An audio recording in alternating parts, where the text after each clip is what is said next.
अब मेरी आवाज़ आ रही है क्या? चलो तो डिफ्रैक्शन शुरू करें क्या?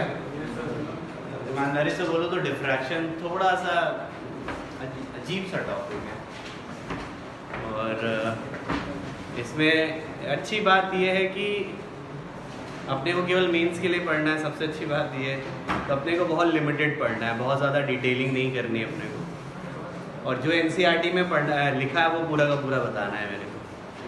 तो let start with the section. जो मैं बोलूँ उसको थोड़ा सा याद रखना, और जैसे बोलूँ वैसे याद रखना। मैं ज़्यादा तुम्हारे सवालों का जवाब दूंगा नहीं, इसलिए जो मैं बताऊँ उसे अच्छे से फॉलो करते रहना, ठीक है? हेडिंग लिखो डिफ्रैक्शन।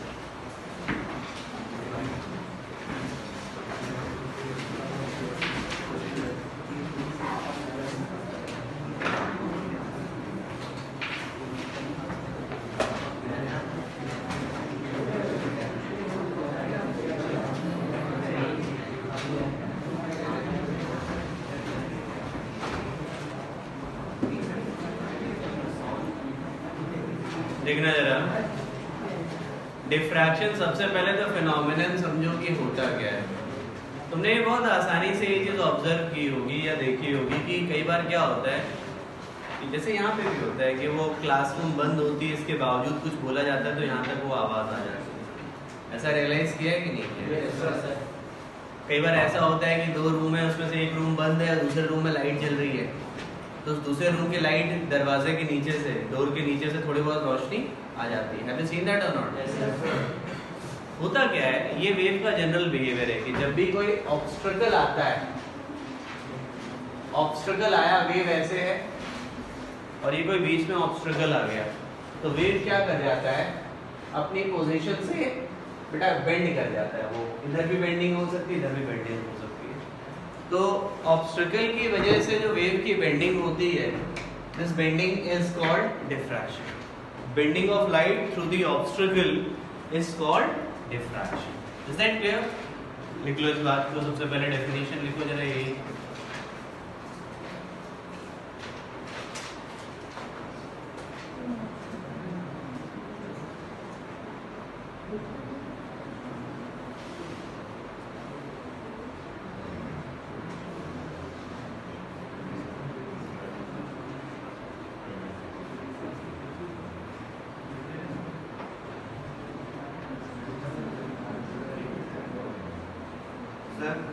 डिफ्रैक्शन करने की कंडीशन क्या होती है? पहले लिख कर बता दो।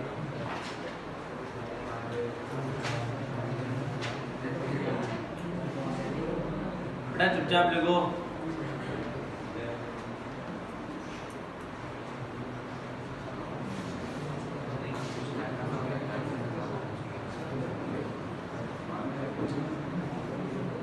नोट कर लिया? नोट कर लिया भाई तुम लोगों ने? चलो अब देखिए जरा, डिफ्रैक्शन का ये बेसिक फिनोमिनन है। हमें बच्चों डिफ्रैक्शन मेनली एक स्पेसिफिक केस पढ़ना है। अपने को डिफ्रैक्शन यही है, अपने को एक स्पेसिफिक केस पढ़ना है, एक स्पेसिफिक केस पढ़ना है। उस स्पेसिफिक केस में अगर हम बात करें, बड़ी सीधी सी बात है कि उस स्पेसिफिक केस में अगर हम बात करें तो अपने को डिफ्रैक्शन थ्रू सिंगल स्लिट पढ़ना है। तो हेडिंग लिखो डिफ्रैक्शन थ्रू सिंगल स्लिट।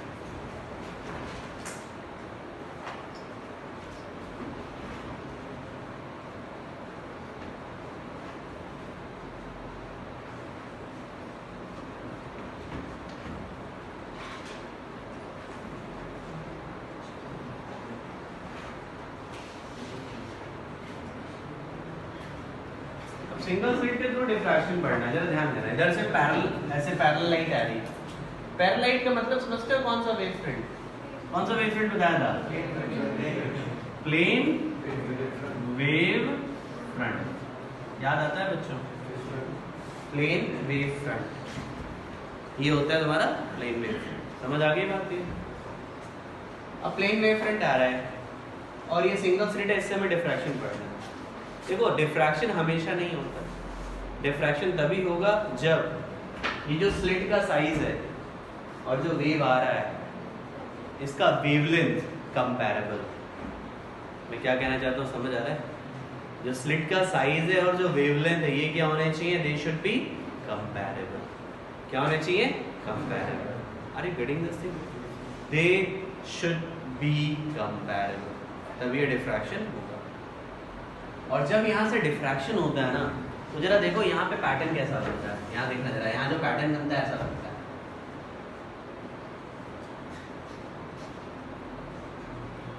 ऐसे करके बनता है। ये सेंट्रल मैक्सिमा है, फर्स्ट मैक्सिमा, सेकंड मैक्सिमा, जैसे ऊपर है वैसे ही नीचे इस तरीके का पैटर्न बनता है। जबकि इंटरफेरेंस पैटर्न थोड़ा अलग था। यहाँ पे तुम देखोगे कि तो जो मैक्सिमास हैं उनकी इंटेंसिटी अलग है, जबकि इंटरफेरेंस में ऐसा नहीं था। वहाँ पे इंटेंसिटी क्या थी? सेम थी। याद आया? आप पहले इतना बना दो, फिर हम लोग एक्सप्लेनेशन पे बात करते हैं।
फिर हो गया बच्चों।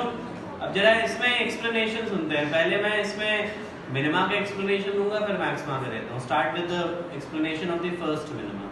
ठीक है? तो पहले मैंने ये डायग्राम केवल इसलिए बनाया जानते हो, जिससे कि तुम्हें ये समझ आ जाए कि भाई ऐसा है, सिचुएशन ऐसी है। और एक बार डायग्राम क्लियर होगा तो फिर क्या हो जाएगा, अपने को क्लियर होगा। ठीक है बच्चों? मैक्सिमास की इंटेंसिटी बदल रही है यहाँ पे, जबकि इंटरफेरेंस में ऐसा नहीं है।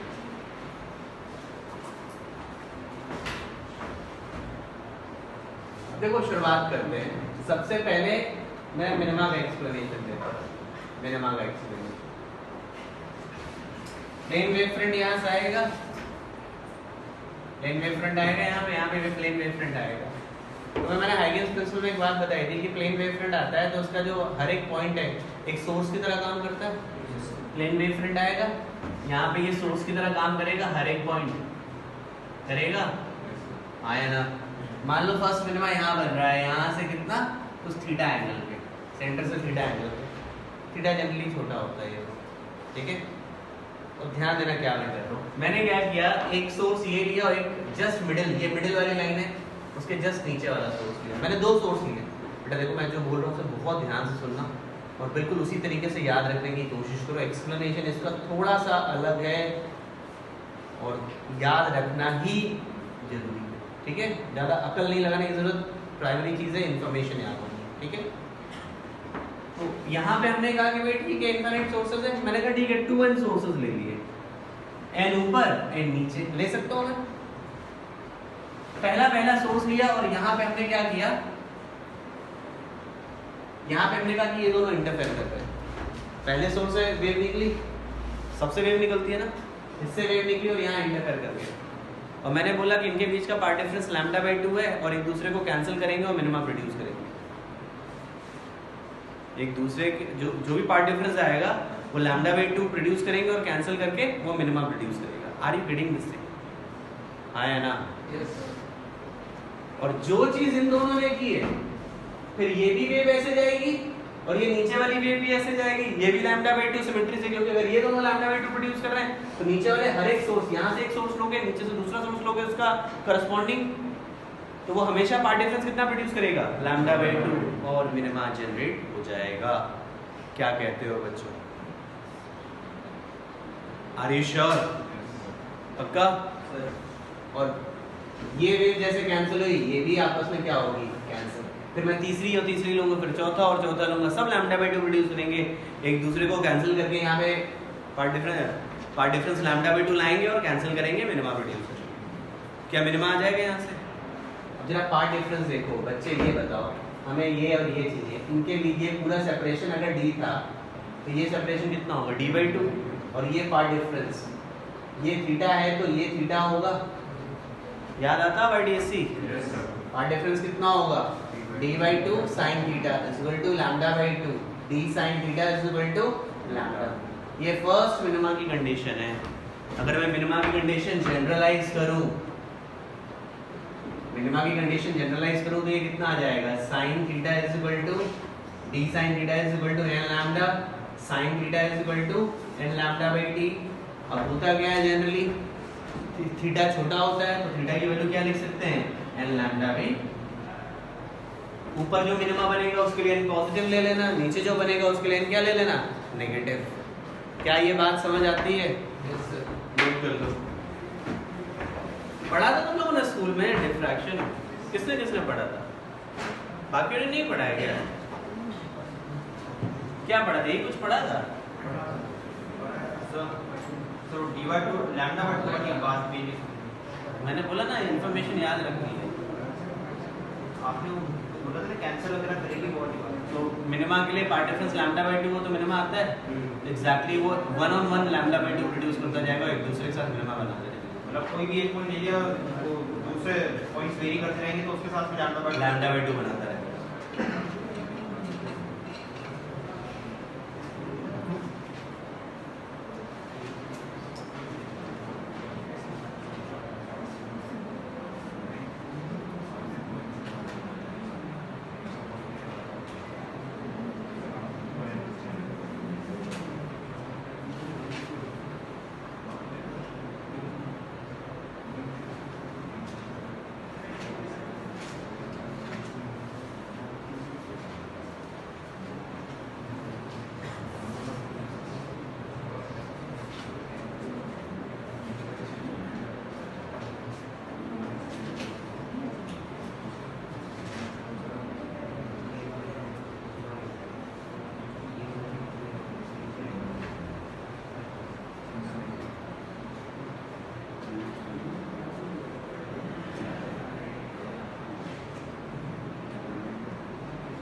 क्या कहते हो बच्चों? क्या कह रहे हो बेटा? 2n नंबर ऑफ सोर्सेस थे। ये इसलिए मैंने बताया जिससे कि तुम्हें समझ आए कि n सोर्स ऊपर है, n सोर्स नीचे। अबे ऋषि क्लियर हो गया तुमको? बताओगे क्या किया है? ऋषि तुम ही हो ना? तो बगल वाले की शक्ल क्या देखते हो? हैं? अरे हमने पूछा, हमें बता दो। ये 2n क्या है?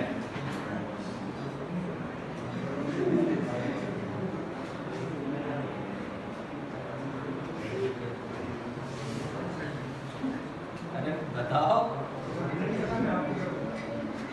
हैं?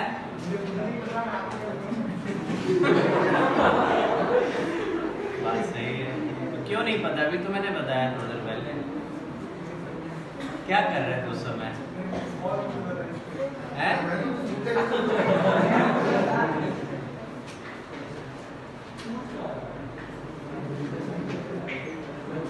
चुपचाप देखो बेटा। हैं? मैंने तुमसे कुछ पूछा है क्या? बिना पूछे क्यों जवाब दे?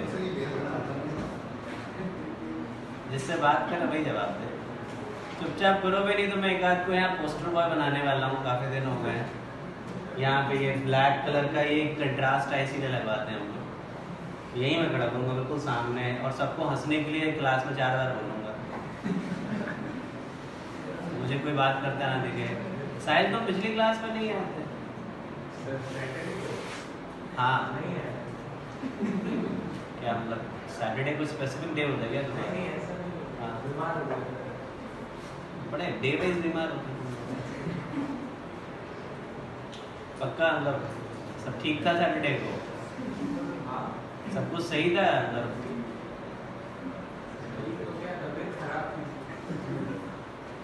कोई बात नहीं। और तुम भी नहीं आई थी गुनगुन? तुमने की छुट्टी मार ली? तुम्हारी भी तबीयत खराब थी। तुम्हारी तो हंसी देख के लग रहा है कि तुम झूठ बोले दे रही हो। हाँ सर ऐसे ही समझ लो। क्या मन नहीं हो रहा था क्या? मन हो गया था रहने दो मैं कितना पढ़ूं, ऐसा कुछ थी कंडीशन क्या? हाँ हाँ अच्छा वो क्लासेस में तो खूब होती तुम्हारी। तुम लोग को हेडेक नहीं होता क्या?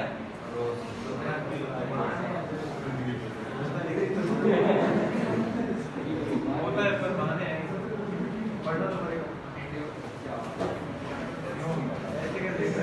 शायद तुम्हारा भी हेडेक ही हो रहा था क्या? कोई नहीं भाई ध्यान रख। ये कह रहा सर माइक एडजस्ट करो प्लीज। अभिषेक सिंह पुरोहित तुम पहले खुद को एडजस्ट करो, मैं नहीं कर सकता।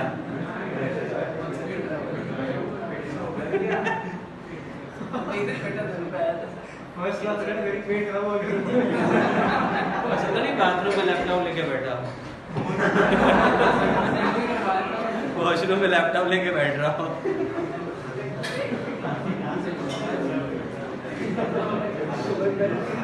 तो ये बताओ मेरे को, सुनो नहीं अच्छा तुम्हारी जब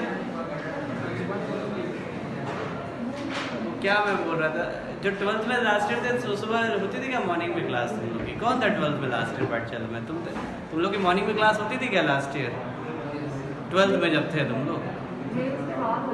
अच्छा मेंस के बाद सुबह 6 बजे कितने? अच्छा हाँ ऋषि तुम बताओ।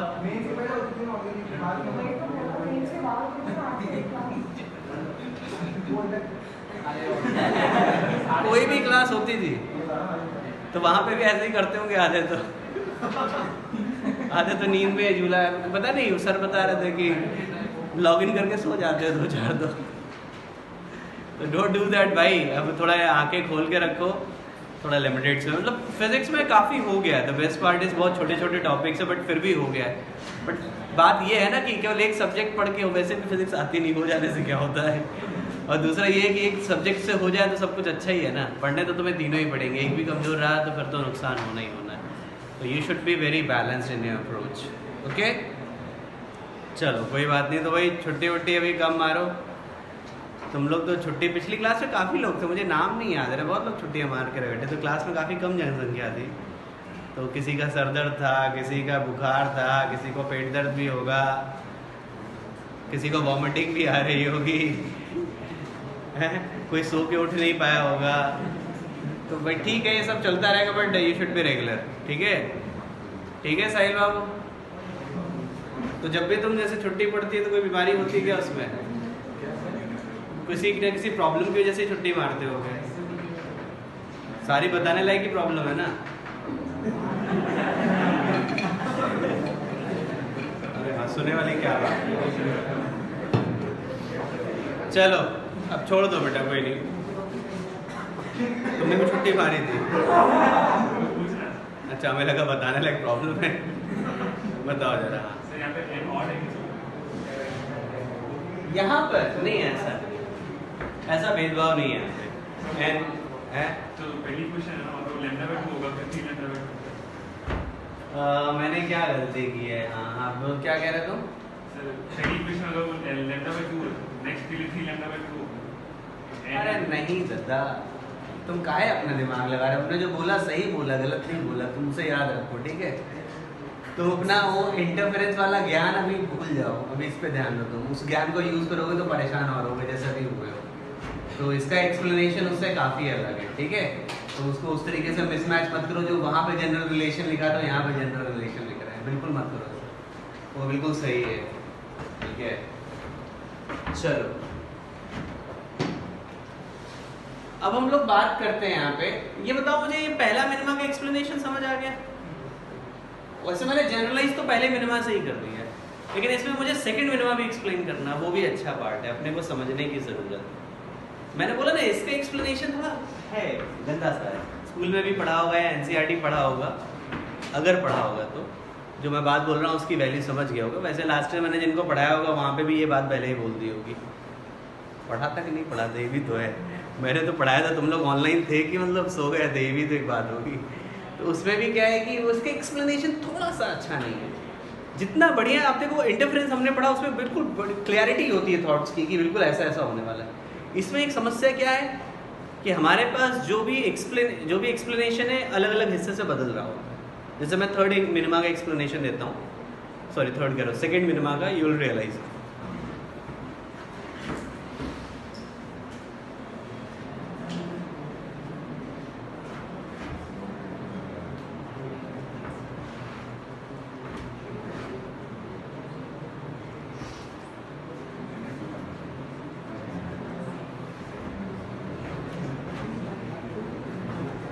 देखिए यहाँ पे हम लोग डिस्कशन कर रहे हैं, मैं थर्ड मिनिमा की बात करता हूँ, सेकंड मिनिमा की बात करता हूँ, सॉरी थर्ड नहीं सेकंड मिनिमा की बात करता हूँ। कहानी कुछ ऐसी ही होगी, बस फर्क इतना है कि प्लेन वेव फ्रंट जो पीछे से आ रहा है ना, इस बार मैं इसको 4 भागों में बांटता हूँ। ये मिडिल लाइन है, एक यहाँ 4 भागों में बांटा।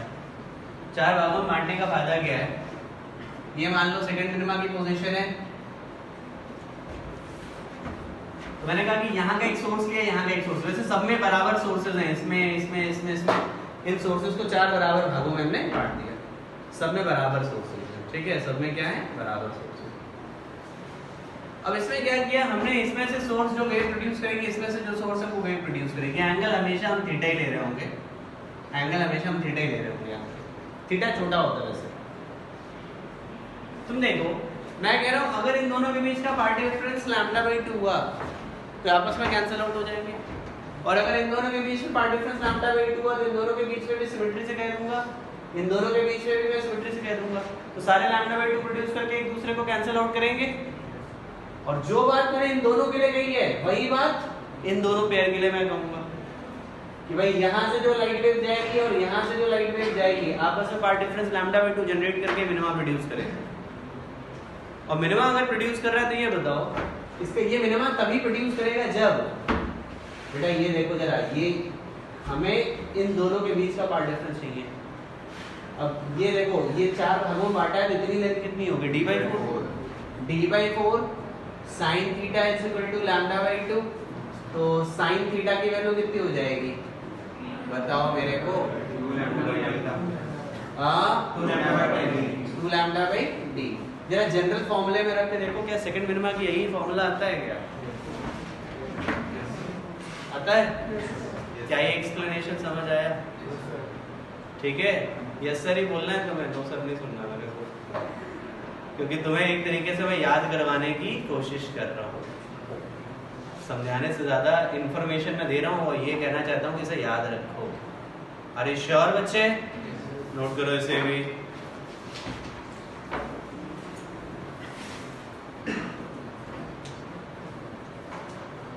अच्छा, आज 11 सर की 5:30 तक क्लास है क्या? अरे ये बता रहा है अभी भी आया मैसेज 1 से 5:30।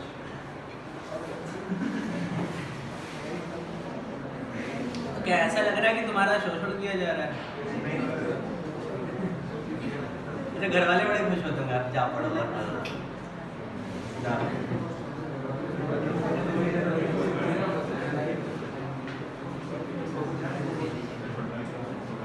अभी तो होली बाकी है भाई, शेड्यूल मिल गया कि नहीं मिल गया? है 8 से 6 ना।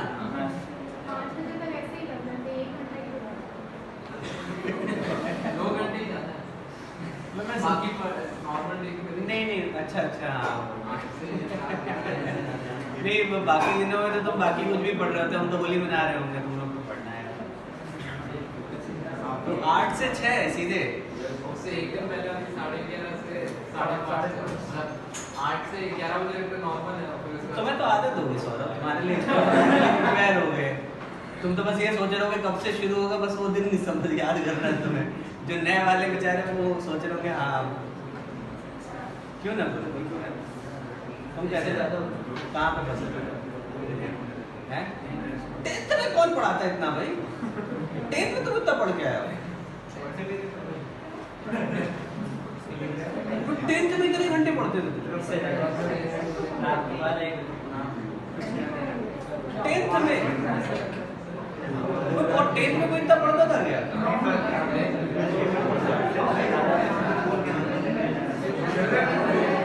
10th में तो ऐसे ही होता है। 10th में अगर देखो तो सबके नंबर बड़े अच्छे आते हैं ना। कभी कभी लगता है 10th जैसी पढ़ाई होती तो कितना अच्छा होता है। चलो आ जाओ। ये बताओ बेटा, जल्दी जल्दी नोट करो, मेरी बातों मत फंसो तुम लोग। मैं वेला बैठा हूँ, तो बोलने के बाद मैं खाली हो जाता हूँ। तुम लोग ये ध्यान दो कि ये क्या हो रहा है यहाँ पे। दिस एक्सप्लेनेशन इज इम्पोर्टेंट बच्चे, this explanation is important. Clear है? तो ये बताओ मेरे को, मिनिमा का एक्सप्लेनेशन क्लियर हो गया? अब ये बताओ मेरे को, थर्ड मिनिमा के लिए कितने पार्ट्स में डिवाइड करना पड़ेगा? 6। फोर्थ मिनिमा के लिए 8। ऐसे इवन में चलता रहता है। तो अपने को 2 मिनिमा के बाद एक्सप्लेनेशन क्लियर हो जाना चाहिए कि क्या कैसे मिनिमा हम लोग आते हैं। अभी तो मैक्सिमा पे आना है। लिख लिया क्या तुमने?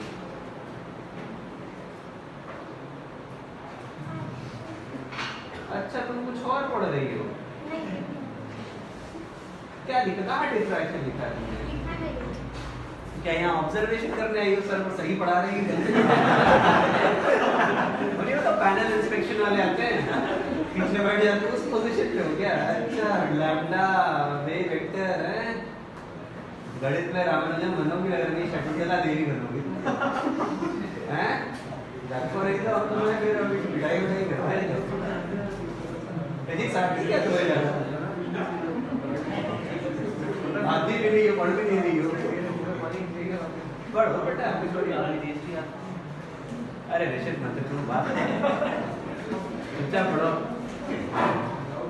मतलब एक आध कोई पीछे बैठ के पढ़ा दिया तो तुम तो सामने पहले कॉन्फिडेंस रख दिए, लगता है। इतना कॉन्फिडेंस लाई कहाँ से हो तुम? सही से लिखो बेटा, नहीं तो भगा लेंगे क्लास से तुम्हें।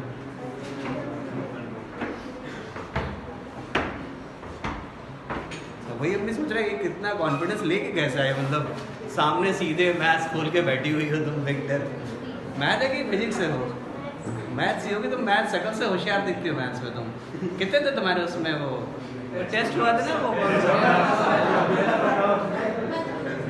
कौन से रैंकिंग थी तुम्हारी? अब उसमें भी वही पूछो, पढ़ भी वही रही हो, तो फिजिक्स में फिर क्या रैंकिंग लाओगे? हम तो ये सोच रहे हो हैं। वो एक आध रिजल्ट पढ़े होंगे, हम खोल सकते हो उसके लिए। तो चुपचाप बेटा ध्यान दो। हम लोग बात कर रहे थे मैक्सिमास के एक्सप्लेनेशन की। मिनिमा का एक्सप्लेनेशन हो गया, आते हैं मैक्सिमा के एक्सप्लेनेशन पे। मैक्सिमा का एक्सप्लेनेशन भी इंटरेस्टिंग है। सबसे पहले सेंट्रल मैक्सिमा आसान है उसका एक्सप्लेनेशन, इसलिए उसे समझना भी आसान है। देखिए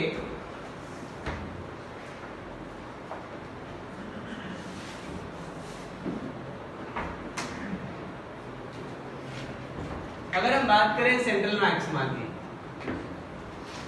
देखो होता क्या है, 2n सोर्स लिए थे, मान लो आधे इधर आधे इधर, यही किया था।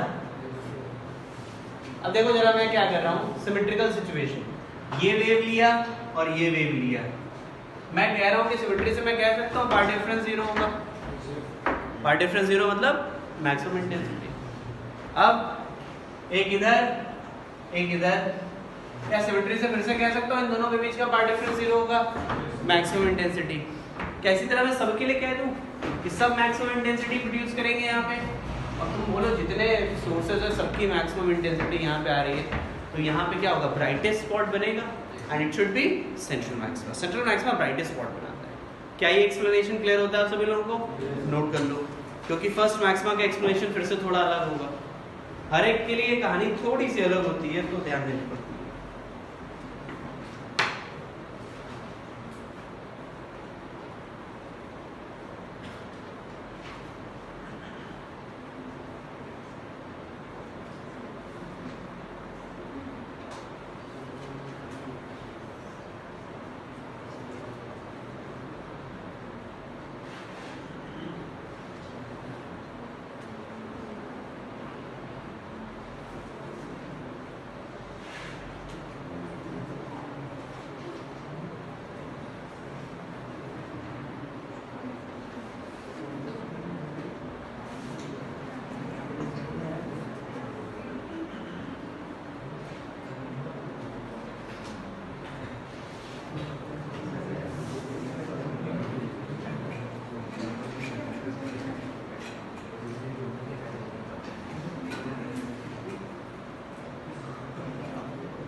समझ आ गया बच्चों सेंट्रल मैक्सिमा का एक्सप्लेनेशन?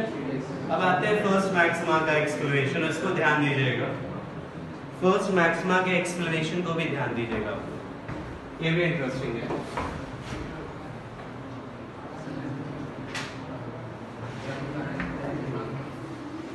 मेरा फर्स्ट मैक्सिमा देखना बच्चे, कुछ समझ में आ रहा है कि मैं खुद को ही समझा रहा हूँ तुझसे? बस मैं ये बोल रहा हूँ कि इसको याद रखिएगा, that is important, that is important, क्योंकि इसका एक्सप्लेनेशन बिल्कुल ऐसे ही है। तो उसमें इफ बट चाहे जितना भी करो, मैं फिर भी यही रिपीट कर रहा हूँ कि यही कहानी है। सॉरी, देखो जरा ऐसे, अभी तो मैंने बोला कितना भी इफ और बट करो मैं यही बोलूँगा, फिर तुमने हाथ उठा दिया। जरा ध्यान दो, जरा फर्स्ट मैक्सिमा की बात करते हैं। ध्यान देना, इसका भी एक्सप्लेनेशन थोड़ा सा इंटरेस्टिंग है और ध्यान देना इसको। फर्स्ट मैक्सिमा के एक्सप्लेनेशन के लिए मैं इसमें इसे 3 पार्ट्स में डिवाइड कर रहा हूं। जितने सोर्सेज यहां पर हैं, उतने सोर्सेज यहां पर 3 बराबर भागों में बांट दिया, ठीक है। और मान लो यहां पे फर्स्ट मैक्सिमा है, फर्स्ट मैक्सिमा मैं कहूंगा ये ऐसे गया, ये ऐसे गया, 3 भाग में डिवाइड किया। तो ये बताओ, अगर ये सेंटर से एंगल थीटा बन रहा होगा, थीटा, तो कितने का पार्ट डिफरेंस आएगा? d/3 sin theta. समझते हो? ये पार्ट डिफरेंस आएगा। अगर ये पार्ट डिफरेंस λ/2 के बराबर आएगा, अगर ये पार्ट डिफरेंस λ/2 के बराबर आएगा, सुनते रहना, ये मत सोचो कि मैंने गलत बोला है, बिल्कुल सही है ये। अरे मैंने जो बोला उसे सुनो, इतना ज्ञान मत लगाओ। मैंने बोला कि अगर ये पार्ट डिफरेंस किसके बराबर हो जाए? λ/2, ठीक है। तो ये बताओ, ये वाली वेव और ये वाली वेव एक दूसरे को कैंसिल करके मिनिमा बनाएंगे। इन दोनों वेव की बात करो, सिमेट्रिकली जो इन दोनों के बीच में होता है वही क्या होता है, उनके नीचे वालों के बीच में भी यही होता है, यही होता था। तो ये बताओ, ये और ये आपस में सब एक दूसरे को कैंसिल करके मिनिमा बना रहे होंगे, हाँ या ना? लेकिन क्या इसको कैंसिल करने वाला कोई बचा है? वो दोनों आपस में कैंसिल आउट हो गए, लेकिन क्या यहाँ से जो भी इंटेंसिटी आएगी, क्या वो कैंसिल करने के लिए कोई सोर्स बचा है? नहीं बचा है। तो होगा क्या, ये दोनों तो कैंसिल कर गए, बट इसकी वजह से क्या हो जाएगा, यहाँ पर इंटेंसिटी डेवलप होगी। मेरी बात समझ आ गए? एंड इस वजह से यहाँ पे क्या बनना चाहिए, मैक्सिमा। क्या बनना चाहिए, मैक्सिमा। तो यहाँ से मैक्सिमा की पोजीशन जो आएगी ना, वो आएगी 3 λ/2 ये कंडीशन। और अगर मैं जनरलाइज करूँ, जनरलाइज, तो जनरल जो कंडीशन होती है वो होती है d sin थीटा = 2n + 1 λ/2। ये मैक्सिमा की कंडीशन होती है।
इसका बेटा जो एक्सप्लेनेशन है वो मैंने तुम्हें बता दिया है, यही एक्सप्लेनेशन है। क्या होगा क्या नहीं होगा उसके बारे में कहना बड़ा मुश्किल है।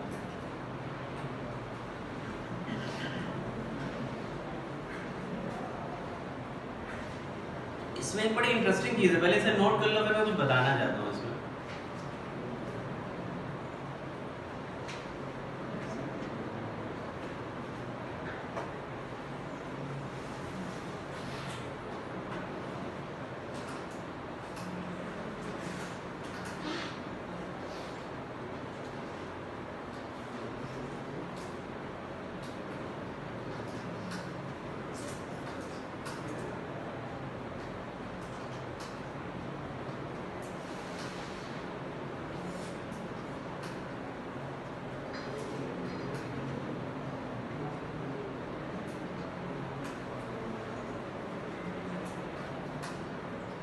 ठीक है बच्चों, एक बात जो इंपॉर्टेंट है वो मैं ये बताना चाहता हूँ। तुम लोगों ने याद है जब मैंने ग्राफ बनाया था यहाँ पे, सेंट्रल मैक्सिमा ब्राइटेस्ट था, बड़ा सा बनाया था, उसकी इंटेंसिटी सबसे हाई थी। फर्स्ट मैक्सिमा की इंटेंसिटी क्या थी, कम थी। अब देखो अंतर समझ आता है, वहां पर क्या हो रहा था, सभी सोर्सेस की वजह से ब्राइटनेस आ रही थी, याद आया, जितने भी थे। और यहाँ पे क्या हो रहा है, केवल n/3 सोर्सेस की वजह से, n मतलब 1/3 सोर्सेस की वजह से यहाँ पे इंटेंसिटी आ रही है। अंतर समझ आ रहा है, वहाँ पे सभी सोर्सेस की वजह से इंटेंसिटी आ रही थी, मैक्सिमम इंटेंसिटी। यहाँ पे कितने सोर्सेस की वजह से आ रही है, केवल 1/3 सोर्सेस की वजह से आ रही है। इस वजह से क्या होगा, तुम्हारा इंटेंसिटी कम हो जाएगी। इसके बाद सेकंड मैक्सिमा और कम हो गया था। अब सेकंड मैक्सिमा में जानते हो हम लोग क्या करेंगे, इसको 5 भाग में डिवाइड कर देंगे। जैसे इसमें 3 में डिवाइड किया, 2 कट गए, 2 आपस में कट गए, कैंसिल आउट कर गए, एक 1/3 बचा। अगर हम 5 लेंगे ना, 5, तो उसमें 4 हिस्से जो हैं वो कैंसिल आउट करके मिनिमम बनाएंगे, और 1/5 पार्ट क्या बनाएगा, मैक्सिमम इंटेंसिटी देगा। क्या कहते हो, बात क्लियर होती है आप सभी लोगों को? इसीलिए क्या होता है, डिफ्रैक्शन में इंटेंसिटी मैक्सिमा की कम होती चली जाती है। ठीक है बच्चे, ये बात नोट करो पूरी।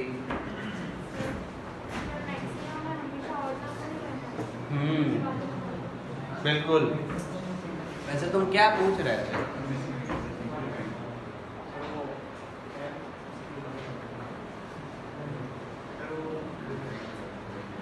कुछ बोलोगे तो पता चले यार, तुम तो ऐसे शर्मा रहे हो जैसे कि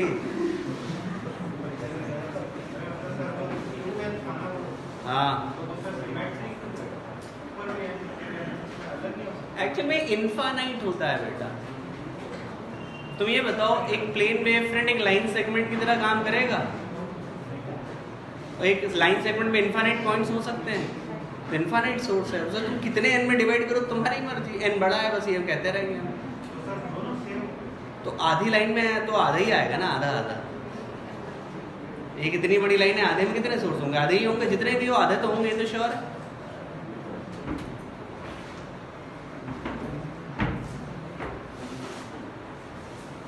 बेटा मैं बार बार कह रहा हूँ, एक्सप्लेनेशन को जो मैं बोल रहा हूँ उसे ध्यान से सुनो, यही एक्सप्लेनेशन है। जैसा भी है जो भी यही मिलेगा तुम्हें पढ़ने को, इसलिए इसको थोड़ा सा याद रखो। और डिफ्रैक्शन की एक्सप्लेनेशन है थोड़ा अलग, वियर्ड है थोड़ा सा। इंटरफेरेंस वाला थोड़ा आसान होता है, डाइजेस्ट करना भी आसान होता है, बट इसको तो थोड़ा चैलेंजिंग है। स्कूल में समझ आ गया था तुम लोगों को? तुम होशियार बच्चे हो यार। स्कूल में जब पढ़ते थे तो समझ आ गया? सही बताओ ईमानदारी से, डिफ्रैक्शन पता था क्या था? तुम तो गलत ही पढ़ती होगी वहां पे भी।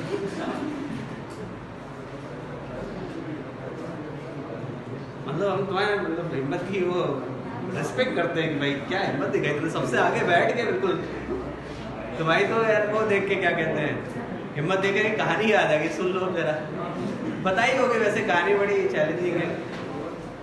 एक हमारे मित्र, मैं वाज इन 12th ना, तो हिंदी वॉज माई सब्जेक्ट।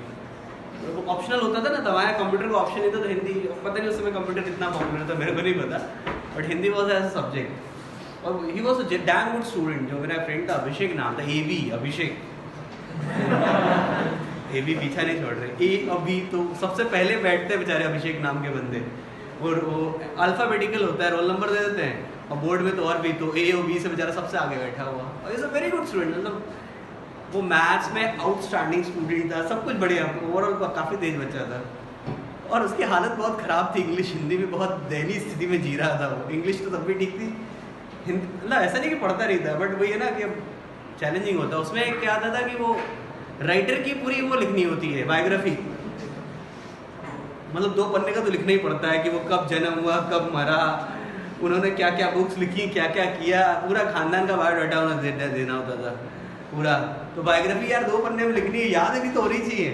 अब पता चला महादेवी वर्मा आगे कब जिंदा हुई कब मरी। Mahadevi Verma is a very common writer, या तुम्हारा प्रेमचंद हो गया, तो सब भाई 2-4 हो तो याद हो जाए, 11-12 याद करते हैं। या तो भाई मान लो प्रेमचंद की 4-6 स्टोरी दे दे तो एक ही याद कर लो, काम चल जाओ। 11-12 चैप्टर हैं, सबके याद करो। वो फैल गया भाई, वो तो कहता है यार हो ही नहीं सकता मेरे से। तो सबसे आगे बैठ के वो मतलब चिट बना के ले गया, सबसे आगे बैठा हुआ है, सामने एग्जामिनर है और चिट लेके बैठा हुआ है, और 11 की 11 चिट, मतलब एक आध 11। अब हमने कहा तुमने इतनी सारी चिट ले ली है तो याद भी तो रखना पड़ेगा ना, कहाँ पे महादेवी वर्मा है, राइट ले गया, सॉक्स के अंदर है या शूज के अंदर है, तो याद करना पड़ेगा। कहते हैं बात तो सही बोली थी, इंडेक्स बनाई उसने। इंडेक्स बनाई उसने, और इंडेक्स भी right leg Mahadevi Verma, left leg Premchand, और वो क्या नाम है शूज के नीचे, सोल के नीचे वो जयशंकर प्रसाद, सब याद करके रखा उसने। और उसकी किस्मत देखो, उसकी इंडेक्स ही पकड़ी गई, बाकी कुछ नहीं पकड़ा गया। वो पता नहीं इंडेक्स उसने कहाँ रखी। और स्कूल एक्चुअली हमारा वो होम सेंटर हुआ करता था, तो स्कूल एग्जाम मतलब होम सेंटर था उस समय। तो होता क्या है कि व्हेन यू हैव लाइक गए वहाँ पे तुम, तो एग्जामिनर एक सेंटर सुपरिटेंडेंट आता था बाहर से, बाकी सब लोकली होते थे। तो वो भी स्ट्रिक्ट होते थे, बिल्कुल हिलने नहीं देते थे। अपनी सारी जो लड़ाई झगड़े होते ना पुराने, उसे एग्जामिनेशन में निकालते हैं वो। और जो जिससे लड़ाई झगड़ा हुआ होगा, टीचर को लड़ाई झगड़ा कभी होता है तो फिर वो छोड़ते नहीं है। कोई पहुंच गया वो पूरी बेचारा फंस गया, इंडेक्स उसके हाथ में, right leg Jaishankar Prasad, left leg. तो तो हम उसके एक हिम्मत की बात थी, इनकी हिम्मत की बात है कि वो सबसे आगे बैठा हुआ है और पूरी 11 की 11 चिट लेके बैठ गया। एक इनको देख लो, सबसे आगे बैठ के तुमने मैथ पढ़ लिए है। चलो खैर थोड़ा मत पढ़ना है, ठीक है। कहानी वहीं खत्म कर देते, आगे कहानी सुनाने लायक है नहीं। तो ये बताओ, फर्स्ट मैक्सिमा और सेकंड मैक्सिमा क्लियर हो गया, इंटेंसिटी क्यों कम होती है ये भी समझ आ गया। एक तो ये बात है। अब एक दो चीजें और हैं जो समझनी है अपने को। देखो एक बात मैं फिर से वापस डायग्राम बनाता हूँ, जरा डायग्राम याद करो, जरा डायग्राम याद करो जरा, मैं फिर से डायग्राम बनाता हूँ। सॉरी,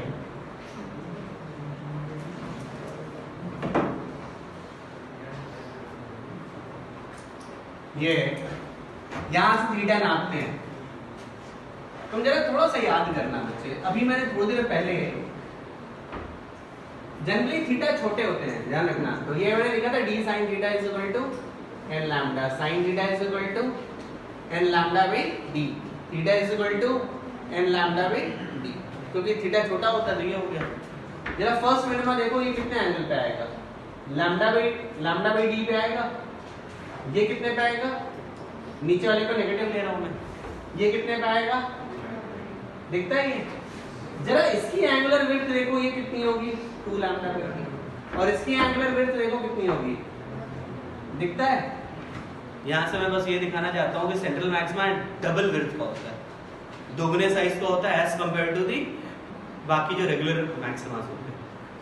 साइज समझ रहे हो ना, जो एंगुलर विड्थ है या फ्रिंज विड्थ भी कह दो, फ्रिंज विड्थ के लिए मेरे को बस इतना करना पड़ेगा, ये जो भी एंगल आएगा उसमें कैपिटल D से मल्टीप्लाई करूंगा। जैसे इसका फ्रिंज विड्थ आएगा लैम्डा कैपिटल D में स्मॉल d, इसका फ्रिंज विड्थ आएगा 2 टाइम्स लैम्डा कैपिटल D में स्मॉल d। ये लेंथ निकालने के लिए मुझे कैपिटल D ये है इनके बीच का सेपरेशन, इससे मल्टीप्लाई करना पड़ेगा। एंगल में अगर तुम रेडियस मल्टीप्लाई करते हो तो आर्क लेंथ आता है, पता है ना, ये लंबाई आएगी। तो यहाँ से मैं कह सकता हूँ कि जो विड्थ है सेंट्रल मैक्सिमा की वो कितनी है, डबल है as compare to the other maximas. Is that clear? पक्का नोट करो इस बात को, ये भी बहुत इंपॉर्टेंट है। तो अभिषेक तुम्हें आवाज आ रही है अब साफ?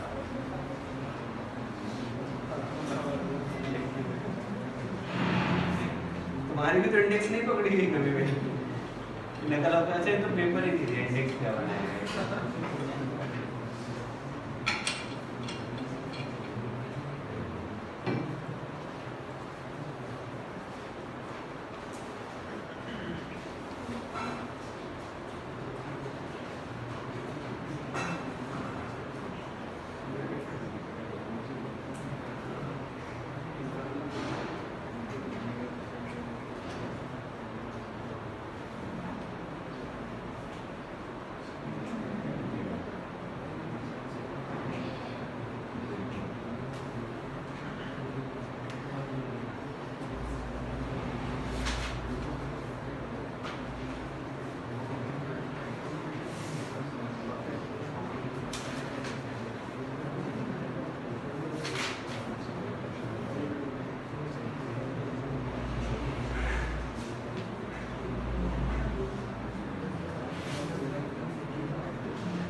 बच्चों समझ आ गया ये बात कि सेंट्रल मैक्सिमा डबल विड्थ का होता है।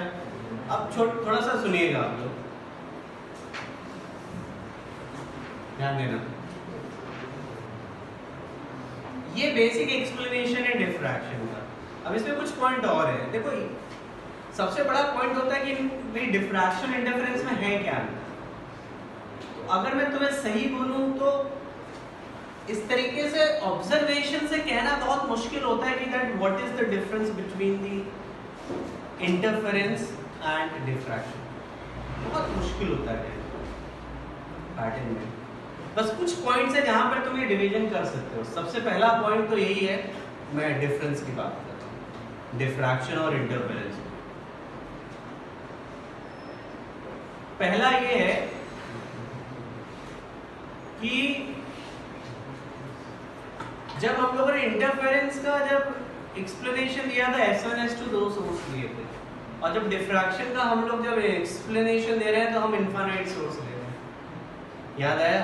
एक तो एक्सप्लेनेशन में यहाँ डिफरेंस है, या अब डिफरेंस कह सकते हो। दूसरा तुम देख सकते हो इंटेंसिटी का, वहां सारे मैक्सिमा सेम इंटेंसिटी के थे, यहाँ पर क्या है अलग अलग इंटेंसिटी के, दूसरा एक्सप्लेनेशन। तीसरा तुम देख सकते हो विड्थ का, वहां सेंट्रल मैक्सिमा हो या फर्स्ट मैक्सिमा हो या सेकंड मैक्सिमा हो, सारे के सारे क्या थे सेम विड्थ के थे। यहाँ पर क्या है सेंट्रल मैक्सिमा डबल विड्थ का है। कितने का है? डबल विड्थ का। Is that clear? तो थोड़ा बहुत अब डिफरेंस ये विजिबल होता है, बाकी बहुत मुश्किल होता है स्ट्रेट अवे डिफरेंशिएट कर पाना। क्या ये बात समझ आ रही है? लिखो इस बात को, किन बेसिस पे डिफरेंशिएट कर रहे हैं।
क्या कहते हो बच्चों, ये बात क्लियर हो गई? अच्छा एक बात और इम्पोर्टेंट है जो अपने को समझनी चाहिए। अच्छा एक अब देखो, चाहे इंटरफेरेंस हो चाहे डिफ्रैक्शन हो, यहाँ पे एक बात आप ऑब्जर्व करते हैं कि कुछ पॉइंट पे इंटेंसिटी बहुत ज्यादा होती है, कुछ पॉइंट पे इंटेंसिटी बहुत कम होती है। होता क्या है, जब भी इंटरफेरेंस हो या डिफ्रैक्शन हो, एनर्जी का रीडिस्ट्रीब्यूशन होता है। देखो एनर्जी अभी भी कहीं भी एक्स्ट्रा नहीं आ रही, it is conserve, conservation of energy hold से हो। यहाँ पे एनर्जी कंजर्वेशन होल्ड करता है, यहाँ पर एनर्जी कंजर्वेशन होल्ड करता है, करता है एनर्जी कंजर्वेशन होल्ड, ठीक है, एनर्जी कंजर्वेशन होल्ड कर गया। तो होता क्या है कि कुछ जगह की एनर्जी जहाँ ब्राइटनेस बहुत ज़्यादा है एंड मैक्सिमम इंटेंसिटी है, वहाँ पे बाकी जगह की एनर्जी ज़्यादा आ जाती है। मतलब कुछ जगह एनर्जी कॉन्सेंट्रेटेड है, कुछ जगह एनर्जी कम है, बट ओवरऑल जो सम होगा ना एनर्जी का, वो अभी भी क्या रहेगा, कंजर्व रहेगा। कंजर्वेशन ऑफ एनर्जी वायलेट नहीं होता। मैं क्या कहना चाहता हूँ उस बात को समझो। तुम ये मत सोचो कि कहीं और से एक्स्ट्रा एनर्जी आ गई, एनर्जी वही है, बस कुछ जगह ज्यादा एनर्जी होगी, कुछ जगह कम होगी। ओवरऑल जब हम सम करते हैं तो टोटल एनर्जी कंजर्वेशन होल्ड कर जाता है। Is that clear? लिख लो इस बात को भी, that conservation of energy holds here, it do not violate.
बच्चों बात समझ आ गई है? तो ये बेसिक फिनोमिनन है डिफ्रैक्शन का, जो अपने को पता होना चाहिए। आई होप क्लियर होती है बात ये। तो आज की क्लास इतनी रखते हैं। एक बार एनसीईआरटी जरूर पढ़िएगा, मैं फिर से बोल रहा हूँ आपसे, एनसीईआरटी में काफी अच्छा दिया हुआ, उसे एक बार रीड जरूर करना। This is the basic diffraction that we have to study. Okay, तो अगली क्लास में हम लोग फिर रे ऑप्टिक्स स्टार्ट करेंगे। कितने लोगों को रे ऑप्टिक्स पढ़ा हुआ है? सबका पढ़ा हुआ है? सबसे अंतिम वाले बैच का नहीं हुआ होगा। 2 में हुआ था कि नहीं हुआ था?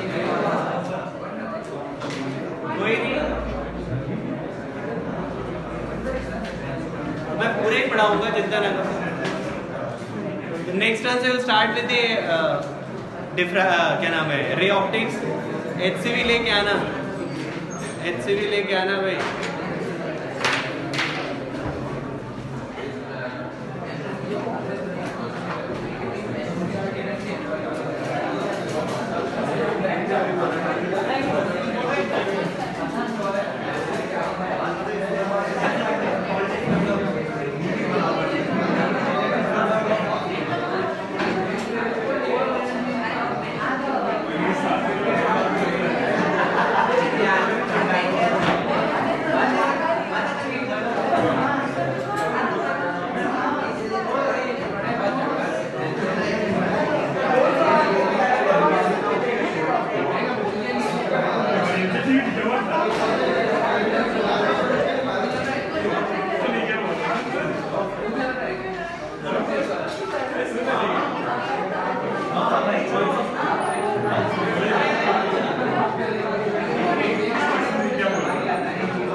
एक्सपीरियंस नहीं, मेरे एक साथ